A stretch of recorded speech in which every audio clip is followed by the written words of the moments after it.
Olá, boa noite. No Entrevista Coletiva de hoje, nós vamos falar sobre o projeto científico Alimentando Sonhos, que tem como objetivo o combate à insegurança alimentar, especialmente entre crianças. Esse projeto piloto vai começar por 7 Lagoas, na região metropolitana da capital. O nosso convidado é o Dr. Gilmar Reis, professor da PUC Minas e da McMaster University. O comentarista de política, Orion Teixeira, também está aqui com a gente. E ainda o diretor de jornalismo da Band Minas, Murilo Rocha. Professor Orion, Murilo, sejam todos muito bem-vindos. Uma boa noite. Professor, vamos começar falando sobre o início, dessa pesquisa sobre insegurança alimentar. Começou na época das pesquisas sobre a Covid-19, né? Conta um pouquinho pra gente. Elisângela, no início de 2020, nós fomos atropelados por uma infecção que começou na China, se espalhou, a conhecida pandemia hoje de Covid-19. Naquela ocasião, fevereiro, março, nós estávamos assistindo, estarrecidos aqui no Brasil com tudo que estava acontecendo, não só na Ásia, mas também na Europa, notadamente na Itália. Naquela época, alguns colegas entraram em contato comigo aqui em Belo Horizonte, colegas pesquisadores aqui da região metropolitana, me incentivando a desenhar um programa de pesquisa para a abordagem da Covid-19. Eu sou conhecido há alguns anos por lidar com pesquisas populacionais de intervenção com medicamentos na cardiologia e em outras áreas. Debrucei sobre o assunto, e logo me veio a preocupação que, na verdade, eu como intensivista também de muitos anos, o quadro se assemelhava muito ao que a gente conhecia como resposta inflamatória sistêmica grave, que quem lida na terapia intensiva vê isso no seu dia a dia. E algo que foi confirmado lá para meados de abril, maio de 2020.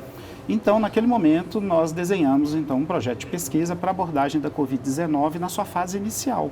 Porque se eu tenho uma resposta inflamatória, seria muito interessante eu poder abordar a doença antes que essa resposta inflamatória fosse deflagrada. O problema é que nós não sabíamos até então o que poderia causar essa resposta inflamatória e hoje nós temos ainda muitas dúvidas em relação a isso. Mas, enfim, nós fizemos esse projeto, iniciamos aqui no Brasil, tivemos aprovação rápida e fomos atrás de recursos. Infelizmente, todos os recursos estavam concentrados para o tratamento mesmo, para prevenir a rede pública e a rede privada para o que estava por vir aqui no Brasil. Então, nós buscamos contatos no exterior e conseguimos um financiamento na Fundação Bill e Melinda Gates para executarmos um projeto que na época era a hidroxicloroquina e uma medicação muito conhecida no tratamento da imunodeficiência adquirida, que é o lopinavir ritonavir. E assim que tudo começou, com a pesquisa do Covid-19 em 2020. Pois é, mas aí, doutor, como é que essa pesquisa, que era uma questão ligada à Covid, foi desembocar numa pesquisa, num projeto maior de segurança alimentar, para combater essa insegurança alimentar, que é a fome, na verdade? Exatamente. Bom, a pesquisa de Covid-19 ela começou em 2020. Em 3 meses, nós recrutamos aqui na região metropolitana de Belo Horizonte, em 6 municípios, quase 700 pacientes com Covid-19. Isso despertou curiosidade internacional, porque ninguém estava conseguindo fazer as pesquisas que eram tão necessárias para tentar entender essa fase, entender a Covid-19. Naquela época, as pesquisas estavam todas voltadas para a parte hospitalar e nós estávamos caminhando na parte ambulatorial. Bom, de lá para cá foram quase 3 anos. A pesquisa que começou estudando hidroxicloroquina, lopinavir, ritonavir, ela ganhou corpo, ganhou credibilidade a nível internacional e desde então nós visitamos mais de 5.000 domicílios na região metropolitana de Belo Horizonte e incluímos mais de 8.000 pessoas nessa pesquisa em Covid-19, estudando 14 medicamentos diferentes. Nestas andanças nossas, nós observamos, até de certa forma surpreendente, infelizmente, que um problema que a gente percebeu claro era a insegurança alimentar. Segurança alimentar é um eufemismo para fome, na verdade. Então, a insegurança alimentar ela tem vários níveis e nós observamos que a fase moderada e grave da insegurança alimentar, que é a fome propriamente dita, né, ela estava muito mais prevalente do que o que a gente sabe até então pelas pesquisas populacionais. Então, nós ficamos muito preocupados com isso e agora, mais recentemente, nós resolvemos fazer um projeto de pesquisa que unisse não só a pesquisa em pontos importantes em relação à segurança alimentar, mas também unindo com um projeto social. Professor, e qual foi a avaliação que os senhores fizeram sobre os efeitos da cloroquina? Porque nesse contexto de pandemia havia muita desinformação, fake news e até recomendações de uso de medicamentos não comprovadamente científicos e adequados para aquela pandemia, para aquela endemia. Quem usou cloroquina teve algum efeito desastroso no seu organismo? O que aconteceu?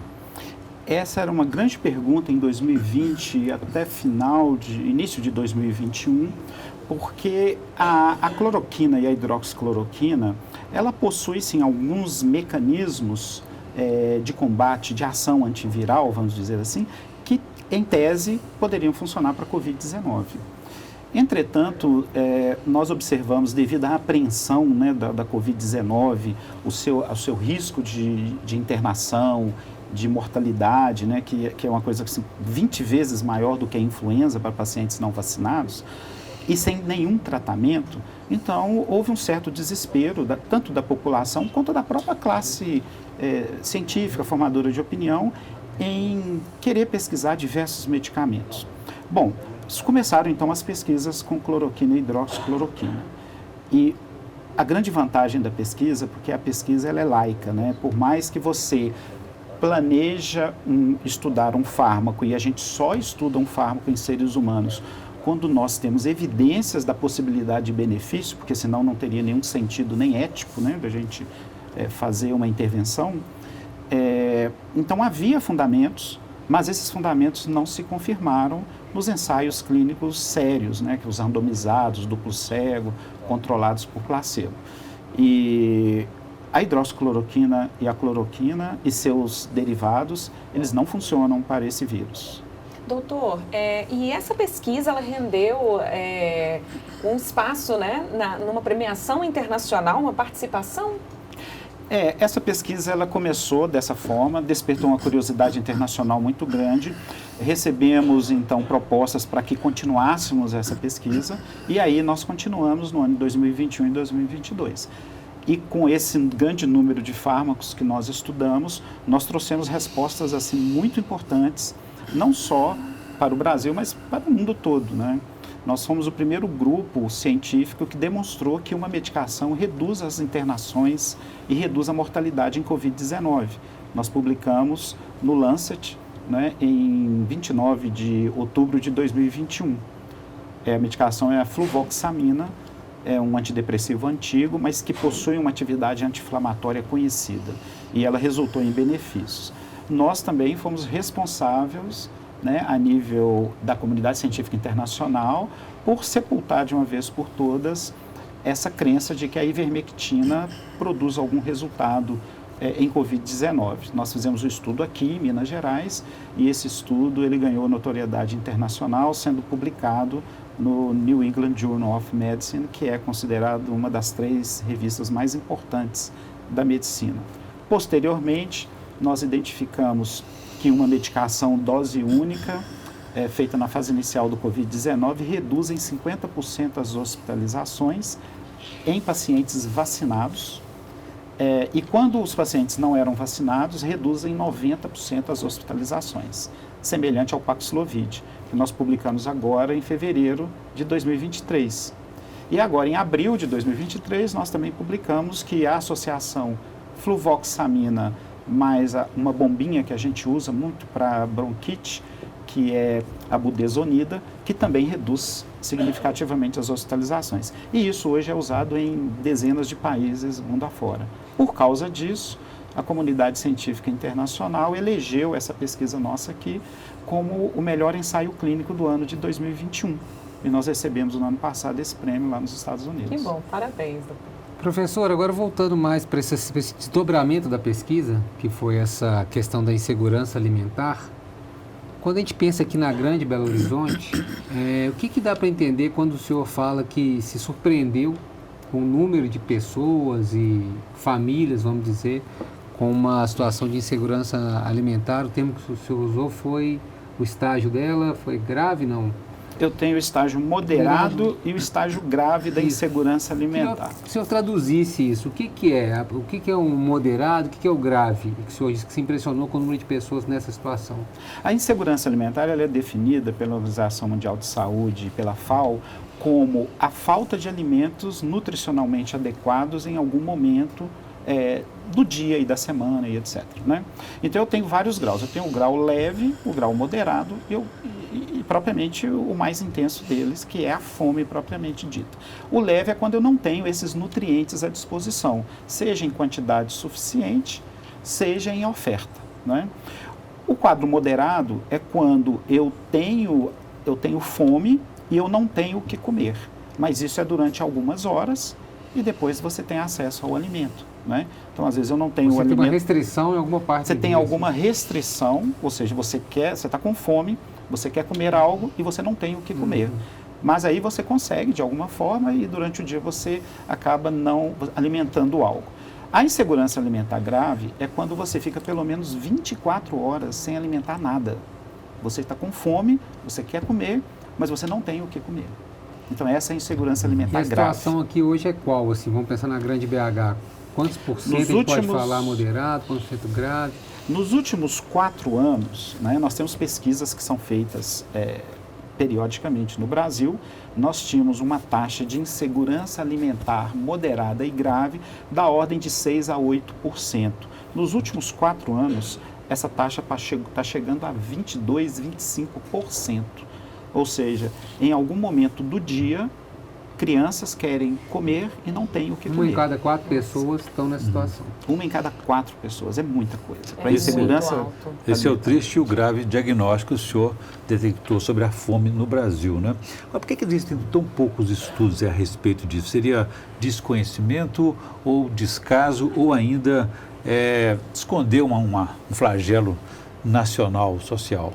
Eu diria que não é que nós não temos estudos. Nós temos estudos, eles são feitos periodicamente, até para balizar as políticas públicas. E nós temos alguns programas que são muito importantes, que contribuem para a redução da insegurança alimentar, como a alimentação escolar e outros programas que existem para idosos. Né? O próprio programa Bolsa Família, ele surgiu com a concepção de ofertar recursos financeiros para que essas famílias possam adquirir alimentos e melhorar a sua condição, principalmente alimentar para suas crianças. Infelizmente, nós observamos que nos últimos 4 anos isso piorou muito, não é? E nós temos aí 2 grandes pontos que a gente precisa pontuar, né? Primeiro é a guerra, né? A guerra, ela acaba que a Ucrânia é um celeiro, né, de produção de alimentos e boa parte dos programas da ONU são lastreados em alimentos que são produzidos na Ucrânia. Então, nós assistimos aí no segundo semestre do ano passado uma certa trégua para que os navios da Organização Mundial de Saúde pudessem atracar e carregar, né, para levar para os programas, principalmente na África e na Ásia. E a outro grande problema é a pandemia de Covid-19, que essa pandemia, ela meio que destroçou economicamente, principalmente a população das classes C, D e E, né, que muitas vezes elas acabaram não tendo como continuar o seu trabalho, né? E com isso a insegurança alimentar acabou agravando muito no nosso meio. Professor, e a gente sabe que a gente tem consequências agora, né, dessa insegurança alimentar, claro, da fome, mas crianças passando fome, a gente imagina que a consequência disso também virá, né? Consequências físicas, consequências psíquicas. Quais são elas? A insegurança alimentar é talvez um dos maiores flagelos que nós temos na nossa humanidade, né? Tanto que quando a ONU foi criada, um dos primeiros pontos em que foi um programa extensivo e institucional da ONU foi a abordagem da segurança alimentar, que na época era a fome que eles definiam. A fome, ela é muito perversa porque ela acomete uma população muito vulnerável, né? Totalmente vulnerável, as crianças e os idosos, né? E as crianças, nos primeiros 1000 dias de vida, né, principalmente os 3 anos, né, elas dependem visceralmente de alimentos nutricionalmente completos para que o seu sistema neurológico se desenvolva. Porque, caso contrário, esse desenvolvimento ele vai ser aquém do necessário. Nós temos vários estudos que mostram várias facetas, né, do comprometimento neurológico para essas crianças. E esse comprometimento nos primeiros 3, 4 anos, ele acaba trazendo consequências para a existência inteira daquela pessoa. Ela vai ter uma atividade cognitiva mais reduzida do que a população que recebe alimentação de forma adequada, ela vai ter dificuldade de compreensão das coisas, ela vai aumentar a sua repetência, né? A capacidade de absorver informações, de diálogo, de contraponto, de argumentação acaba reduzindo, né? E é como se eu estivesse selecionando um grande contingente de crianças para não ter acesso a níveis mais, vamos dizer assim, graduados de educação, porque vai demandar um certo conhecimento que elas vão ter muita dificuldade de ter. Ou seja, eu estou condenando essas pessoas a viver à margem da sociedade. Comprometendo o futuro dela e a oportunidade de ascensão social. Exatamente. Então, ela não vai ter aquela oportunidade de ascensão social, né?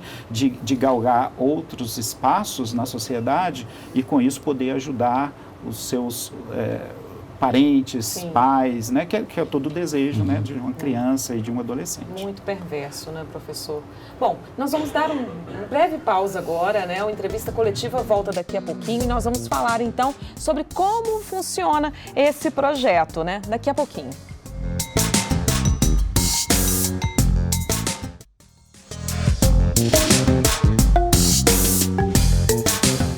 Nós estamos de volta com entrevista coletiva que traz como tema o projeto científico Alimentando Sonhos. Tem o objetivo de combater a insegurança alimentar, especialmente entre as crianças.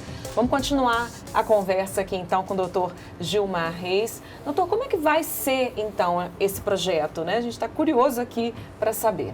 Pois é, então, mais recentemente, né, com... o nosso grupo, nós precisamos tomar uma atitude em relação a isso, né? Então, nós debruçamos sobre esse assunto e, surpreendentemente, existe muito pouca informação sobre as intervenções. Nós sabemos muito o que a falta dos alimentos ocasiona, o que a insegurança alimentar leve, moderada e grave resulta, né? Nós sabemos que os alimentos saudáveis proporcionam uma melhor condição, tanto do ponto de vista neuronal, quanto cognitivo, quanto de inteligência e do próprio desenvolvimento, mas nós não sabemos, assim, quando você faz uma intervenção, qual que é o resultado dessa intervenção. Eu vou melhorar as questões ponderais e nutricionais, ou eu vou melhorar as questões ponderais, nutricionais e de inteligência, ou eu vou melhorar as questões cognitivas. E dentro do cognitivo, nós temos um leque muito grande, né? Então, é importante que a gente estude isso, né? Então, pensando nisso, nós planejamos um projeto que ele não é só suplementação alimentar, ele é suplementação alimentar e reinclusão social. Porque a partir do momento que a pessoa ela se alimenta e ela acaba recebendo educação e absorvendo mais esses conhecimentos, ela vai se reinserindo na sociedade de uma maneira mais equitativa, né? Em igualdade de condições, como deveria ser para todos os cidadãos, né? Então, nós demos um nome a esse projeto de Alimentando Sonhos, porque nós queremos alimentar essas crianças para que os sonhos delas tornem realidade, né? Então, diante disso, nós discutimos tecnicamente como que a gente poderia fazer isso, qual tipo de alimento, e nós chegamos à conclusão que a soja, que é abundante no Brasil, custo-benefício muito bom, e ela produz alimentos considerados nutricionalmente completos. Fazendo um parênteses na soja, há 30, 40 anos, a ONU, através da FAO, ela fez um projeto de suplementação alimentar com soja, e principalmente na Ásia e na África, e o Brasil e a América Latina acabou aderindo a esse projeto. E, infelizmente, no Brasil, nós tivemos muitos problemas da manutenção desse projeto. E a sustentabilidade, então, desses projetos, ela foi comprometida na grande maioria das cidades. Então, para se fazer um projeto dessa magnitude, nós vamos fazer uma intervenção que mexe muito, né, com as necessidades da população. E quando a gente vai fazer projetos populacionais, nós precisamos ter muito cuidado para não despertar, né, aquele senso de que as pessoas estão sendo usadas para eu fazer uma pesquisa e depois eu saio e aí, como é que fica, né? Então, a sustentabilidade do projeto é talvez a parte mais importante. E a soja permite essa sustentabilidade. Claro que com o apoio da população, ela permite essa sustentabilidade a partir do momento que eu vou produzir, por exemplo, o hidrolisado de soja, que é o popular leite de soja, e nós sabemos hoje que o leite de vaca traz em torno de 20% de intolerância à lactose, em graus moderados até importantes, de maneira que você não tem como utilizar leite. E aí entra, né, o que a gente espera, né, que é o apoio da população, principalmente aqueles que precisam realmente do leite de soja, em adquirir os produtos que vão ser produzidos. Como que nós vamos fazer isso, né? Todo projeto na comunidade, ele precisa que a própria comunidade se integre ao projeto. Então, um projeto comunitário não tem sentido sem a comunidade participar. Então, nós vamos, no primeiro momento, selecionar pelo CAD único, em parceria com os municípios, e nós vamos ensinar essas famílias como que ela vai cultivar essa soja. Então, nós vamos fazer um projeto de agricultura familiar. Todo mundo conhece as periferias, sempre tem lotes vagos, áreas baldias, né? Nós temos um problema da dengue, né, do chikungunya, exatamente por causa desses lotes vagos. Então, nós vamos, né, propor aos proprietários desses lotes que nos cedam o terreno temporariamente incomodado, para que a gente possa ensinar essas famílias, através de técnicos, né, ensinar o manejo e o cultivo da soja, né? Essa soja, a produção de soja é muito interessante, porque 1 hectare de soja dá quase 4 toneladas de soja. E 1 quilo de soja gera quase 10 litros do conhecido leite de soja. Ou seja, a produtividade é muito alta, né? Então, esse terreno, nós vamos propor a algumas famílias para elas assumirem o cuidado desse terreno, com toda a infraestrutura, todos os insumos e tudo fornecido para elas. Parte dessa produção nós vamos vender, entre aspas, né, para associações, hospitais, empresas, etc., que queiram ajudar o projeto. E esse recurso ele vai ser revertido, parte do recurso para a família e parte para a continuidade do projeto, entendeu?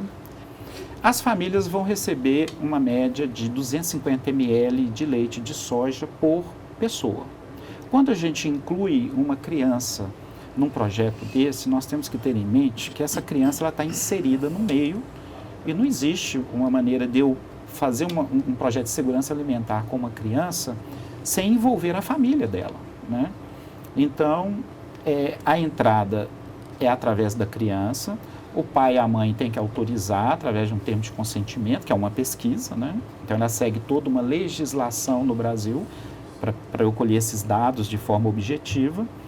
E aí a família inteira entra, tendo a criança, o pai e a mãe, ou tendo 6, 7 pessoas, inclusive idosos, né?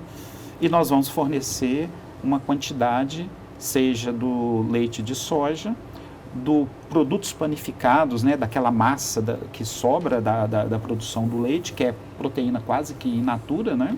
Então nós vamos fazer os produtos panificados, pão, biscoito, bolos e por aí vai, e vamos entregar quantidades para essas famílias. Professor, quando o senhor fala nós, o senhor está falando nós vamos fazer, é um projeto iniciativa privada, é um projeto estatal? Quem está por trás desse projeto? Eu digo por trás do ponto de vista financeiro, que é um projeto que mesmo que envolva a comunidade, ele vai precisar de investimentos, né? Até para esse processamento da soja, para tudo isso. Essa é uma ótima pergunta, Murilo, porque quando eu falo nós, na verdade, eu acho assim, muitos falam assim, nossa, você fez um projeto bacana para a Covid. Não, eu não fiz o projeto para a Covid-19. Esse projeto foi feito por mais de quase 600 pessoas. Eu estava no local certo, na hora certa, fazendo a coisa certa. Não sei se eu era a pessoa certa, mas que essas 3 coisas estavam ali, estavam. Eu podia ser a pessoa certa, estando no local errado, estudando a coisa errada, né? Então, as coisas conjuminaram para esse momento. E a mesma coisa no projeto de segurança alimentar. Então, nós temos um grupo muito grande, né? Eu tenho a ideia, junto com outros colegas, nós estamos desenvolvendo esse projeto, mas, na verdade, nós somos um grupo grande. Então, quando eu falo nós, eu estou falando em nome de um grupo... Mas, do ponto de vista do financiamento, assim, quem que você... É público ou é público e privado? Só privado? Você já tem um parceiro? Não, nós não temos parceiros. Nas pesquisas de Covid-19, nós retiramos... Pensando nessa continuidade, nós retiramos uma pequena parcela. Então, nós temos como dar início ao projeto e ele caminhar aí durante um ano, né? Mas, é claro, nós vamos precisar de recursos, nós vamos precisar de parceiros, nós vamos precisar de pessoas que acreditam que a suplementação alimentar para essas crianças vai contribuir para a melhoria dessa comunidade, né? E até mesmo porque se a gente cria um modelo que ele é autossustentável e passível de ser replicado, né, isso pode ser desenvolvido em outros locais, né, sem recurso público. Doutor Gilmar, muito obrigada por participar com a gente dessa entrevista, por trazer essas boas notícias, né? Esse projeto Alimenta Nossos Sonhos aqui também está aberto, então, né, para quem quiser apoiar esse projeto. Muito obrigada, uma boa noite a vocês todos. Um prazer. O Entrevista Coletiva de hoje fica por aqui, a gente volta no sábado que vem, 6:50 da noite. Até lá.